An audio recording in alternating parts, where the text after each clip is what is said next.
आज आपण अशा 2 घटना बघणार आहोत ज्यांनी पूर्ण समाजाला हादरवून टाकलं. चला तर सविस्तर बघूयात दोन्ही घटना. सुरुवात करूयात पहिल्या घटनेपासून. लुका मसला, तालुका गेवराई या गावचा माजी उपसरपंच गोविंद जगन्नाथ बर्गे. वय अवघड 34 वर्ष. हे व्यक्तिमत्व दिसायला साधं सरळ पण गावात नाव असलेला, लोकांमध्ये मिसळणारा आणि म्हणूनच त्याचं स्थान वेगळं होतं. गावच्या पायवाटांवर त्याची बैलगाडीपेक्षा त्याची कार जास्त ओळखली जायची. गावातील अनेक कार्यक्रमात तो सहभागी व्हायचा. पण गावकऱ्यांच्या लक्षातही आलं नव्हतं की त्याच्या आयुष्यात एक असं वळण आलं आहे जे थेट त्याला मृत्यूच्या दारात नेऊन सोडेल. सुमारे 1.5 वर्षांपूर्वी गोविंद बर्गे एका कला केंद्रात जायचा. तेथे गाणं आणि नृत्याचे कार्यक्रम होत. त्याच ठिकाणी त्याची भेट झाली एका तरुण नर्तिकेशी. तिचं वय फक्त 21 वर्ष.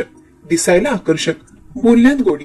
दोघांच्या नजरा जुळल्या आणि हळूहळू ओळखीतून नातं अधिकच जवळ झालं. सुरुवातीला फक्त मैत्री, पण नर्तिकी त्याच्याकडे आपलेपणाने बोलू लागली, भेटायला बोलावू लागली. थोडं हसून खिदळून जवळीक वाढली. गोविंदचा विश्वास बसला की हेच त्याची खरी प्रेयसी आहे. त्याने मनापासून तिला साथ दिली. गावातले उपसरपंच गोविंदकडे पैसा, जमीन आणि प्रतिष्ठा सगळंच होतं. नर्तिकेने तेच ओळखलं. तिने प्रेमाचं जाळं विणलं, पण त्यासोबत मागण्याही सुरू केल्या.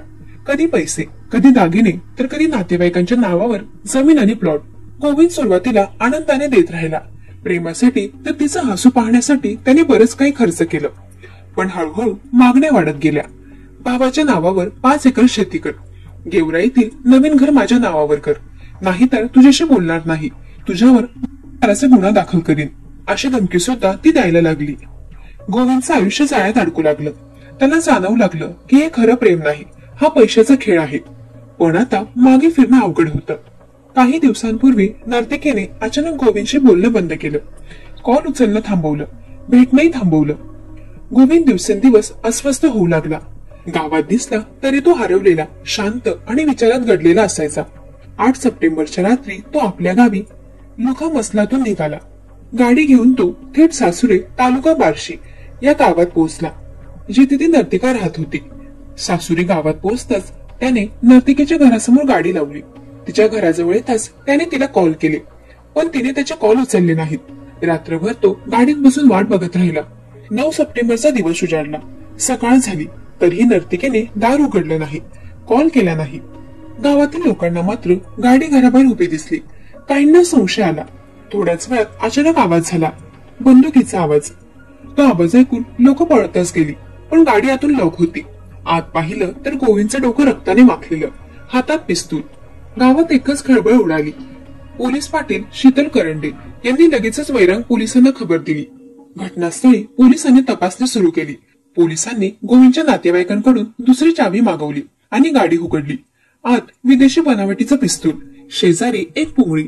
गोविंदच्या डोक्यातून गोळी आरपार गेली होती. बंदुकीत एकच गोळी होती. परवान्याचं काही नव्हतं. ही बंदूक कुठून आली, कोणी दिली याचा शोध सुरू झाला. गोविंदच्या मेहुण्याने लक्ष्मण चव्हाण यांनी पोलिसात फिर्याद दिली. त्याने सांगितलं की त्या नर्तिकेने प्रेमाच्या नावाखाली काही वस्तू मागून घेतल्या, जसं की पैसे, सोने, जमीन आणि शेती मागून घेतली. नंतर आणखी धमक्या दिल्या.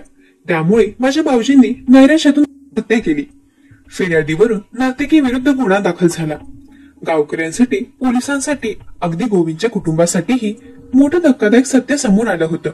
ज्याला गोविंद खरं प्रेम समजत होता, ती तरुणी त्या प्रेमाचा वापर फक्त साधन म्हणून करत होती. पैशांसाठी, मालमत्तेसाठी आणि धमकवण्यासाठी. तो मात्र तिच्या एका फोनच्या एका हास्याच्या प्रतीक्षेत दिवस काढत होता. शेवटी जेव्हा तिने पूर्णपणे दार बंद केलं तेव्हा तो सहन करू शकला नाही आणि तिच्याच घरासमोर, जिथे एकेकाळी तो आनंदाने भेटायला यायचा, तिथेच त्याने कारमध्ये बसून स्वतःचं आयुष्य संपवलं. खरं प्रेम आणि पैशांच्या स्वार्थी व्यवहारामध्ये फरक ओळखला नाही तर परिणाम किती भयानक होऊ शकतो याचंही उदाहरण आहे. एक तरुण ज्याच्याकडे सगळं होतं, पैसा, नाव, प्रतिष्ठा, सगळं काही, पण भावनिक आधाराने त्याचं आयुष्य संपवलं. आणि दुसरीकडे स्वार्थासाठी खेळलेलं नाटक अखेर एका कुटुंबावर काळोख आणून गेलं.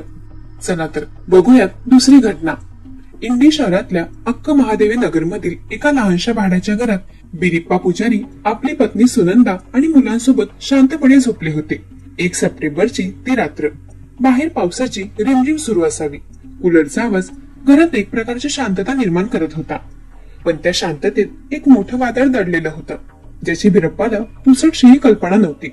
अचानक मध्यरात्रीच्या शांततेत बिरप्पाला जाणवलं की त्याच्या श्वासावर कोणीतरी नियंत्रण मिळवत आहे.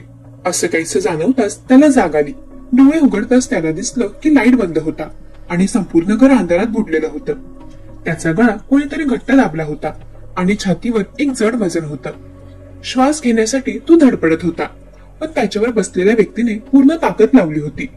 त्याचवेळी त्याला जाणवलं की कोणीतरी त्याचे पाय घट्ट धरले होते आणि अंगावर हल्ला करत होतं. बिरप्पाला नेमकं काय घडत आहे हे कळायला काही क्षण लागले. त्या क्षणात त्याला त्याच्या समोर उभ्या ठाकलेल्या मृत्यूची जाणीव झाली. तो प्रतिकार करण्याचा प्रयत्न करत होता, पण हल्लेखोरांनी त्याला पूर्णपणे जखडून टाकले होते.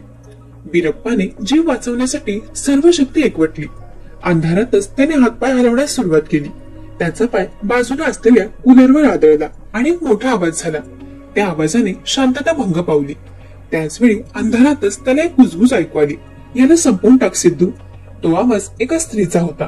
तो आवाज बिरप्पाला ओळखीचा वाटला. तो आवाज त्याची पत्नी सुनंदा हिचाच होता. तिचे हे शब्द ऐकून बिरप्पाच्या पायाखालची जमीनच सरकली. त्याची पत्नीच त्याला मारून टाकण्यासाठी मदत करत आहे हे त्याला कळलं आणि त्याच्या मनाला मोठा धक्का बसला. कूलरच्या मोठ्या आवाजामुळे घरमालक मल्लिका अर्जुन सुतार आणि त्यांची पत्नी राजेश्वरी यांनाही जाग आली. काहीतरी गडबड आहे हे लक्षात येताच ते बिरप्पाच्या घराकडे धावले. त्यांनी दरवाजा वाजवायला सुरुवात केली. आतून बिरप्पाचा लहान मुलगा राकेश रडत रडत बाहेर आला आणि त्याने दरवाजा उघडला. तोपर्यंत हल्लेखोरांनी बिरप्पाला सोडून दिलं होतं. बिरप्पा वेदनेने ओरडत होता. दरवाजा उघडताच सुनंदा धावतच बाहेर आली आणि घरमालकांना आत येण्यापासून रोखण्याचा प्रयत्न करू लागली. तिने त्यांना ढकललं आणि आत येऊ नये असं सांगितलं, पण घरमालकांनी तिला बाजूला सारत आत डोकावून पाहिलं. बिरप्पाने वेदनेने डोळे उघडले. अंधारात त्याचा गळा दाबणारा माणूस पळून जाताना त्याला दिसला, पण त्या क्षणी त्याचा चेहरा पाहिल्यावर बिरप्पाला मोठा धक्का बसला. तो दुसरा तिसरा कोणी नसून सिद्धप्पा कटनकेरी होता, ज्याच्यामुळे त्याच्या घरात नेहमी वाद होत असत. सिद्धप्पा सोबत आणखी एक माणूस होता, ज्याने आपला चेहरा कपड्याने झाकलेला होता. पळून जाताना हल्लेखोरांनी बिरप्पाला धमकी दिली, हरामखोर, यावेळी वाचलास, पुढच्या वेळी आम्ही तुला सोडणार नाही. या हल्ल्यात बिरप्पा गंभीर जखमी झाले होते. त्यांच्या मानेला आणि गुप्तांगांना गंभीर दुखापत झाली होती. त्यांना तात्काळ रुग्णालयात दाखल करण्यात आले.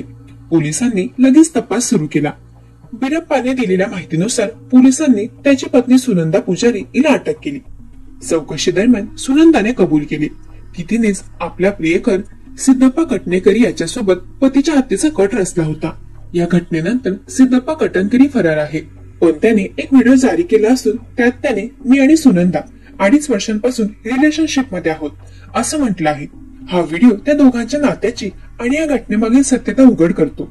या घटनेचा शेवट बिरप्पाच्या सुदैवाने चांगला झाला, पण पत्नीच्या विश्वासघाताने आणि हत्येच्या प्रयत्नाने त्याचे आयुष्य पूर्णपणे हादरून गेले.